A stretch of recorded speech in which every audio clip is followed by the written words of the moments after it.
Hi guys, this is Jaded Silk. We are working on the basic skills we need to make a sushi. So I'm doing some basic knitting skills here to show you how to get started. All I've done is just a basic knit stitch here because I'm going to show you how to cast off. Our little doll purse didn't give me enough room to do that. So let's learn how to cast off. Basically what you want to do is secure all of these stitches so that they don't come undone. To do this, we're going to do a knit cast off. Knit cast off is surprisingly similar to regular knit. Now what you're going to do is I want you to knit the first two stitches. Just standard knitting like we learned how to do in the second video. Now you've got these two stitches on this needle. I want you to come under here and grab the back one, and we're going to pass it over the front one. And now you have cast off one stitch. That's all secured down here. So what we're going to do is knit the next stitch, and we're going to pull it through, and whenever you have two on your right hand needle, you pass the back one over the front one.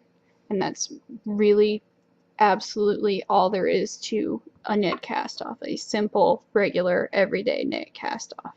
There are lots of different ways to cast off. This is just one of them. And you'll see you've got this nice little bump here. It almost looks like a little braid at the top, and again, depending on whether you use a knit or a purl cast off, you can make different patterns that way.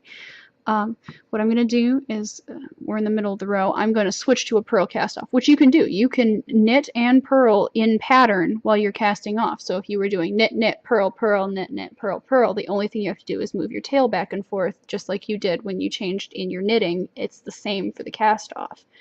So we're going to come in here and purl, and see we have a knit back there, a knit stitch that was just sitting there, and there's a purl stitch. You can still pass over whenever you've got two on the right hand needle. Go ahead and pass it over. So we've got just like this. We're just going to purl. Oh, look at that, I've got two on this needle. I'm going to pass them over, and we're going to purl again. And now I have two, so I'm going to pass the back one over the front one, just like that, let it slip off. And you can see that this row has rotated here where the braid was at the top, and now it's kind of on its side.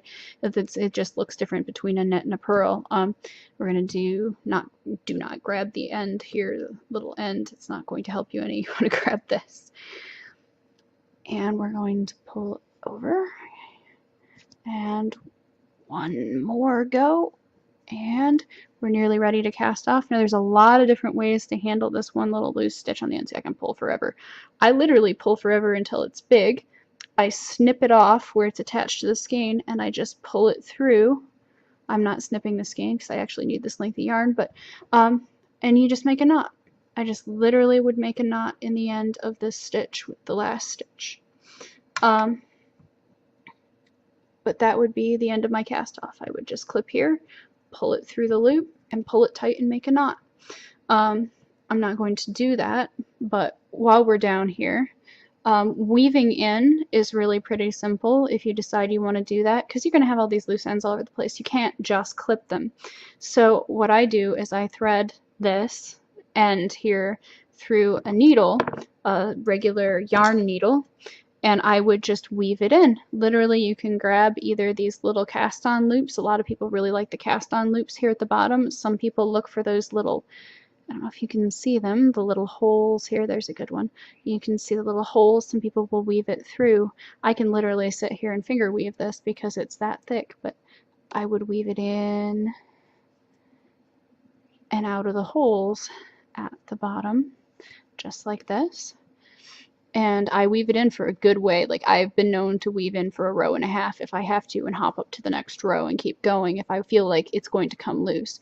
But once I've done this and I've woven it in, and I'm just going into the big checkerboard waffle shaped pieces here at the bottom just to kind of weave it in and out so you can see. And then I would take this bit where it sticks out here at the end and give it a clip, and then a gentle tug. It'll pull it back into those spaces, and you can't even tell that there was a piece sticking out. So you can do that both at the top and at the bottom, and that would be how you would finish off a piece. Um, a little trick of the trade. Some people will actually stitch where the end is so this doesn't come loose when you weave in, you know, that little end right before you clip it off. They'll actually run in there with some embroidery thread and put a stitch. You can also use liquid stitch. I get the clear stuff and I just get it right inside the knot. I literally push the nozzle of the glue tip right in here. I get it deep and I just put enough that it's inside the thread, and I squish it in real good with my fingers so you can't see it, and let it hold. I don't have anyone complain about it being rough against their skin. It's just whatever you can get to make it hold. And a lot of people will, you know, there's lots of different ways to do that. That's just one of the 2 ways that I would do that.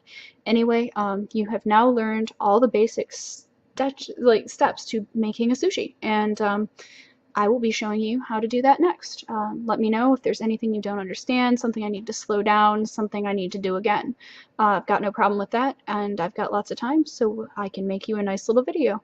Anyway, thanks so much, and hope you enjoyed the series so far.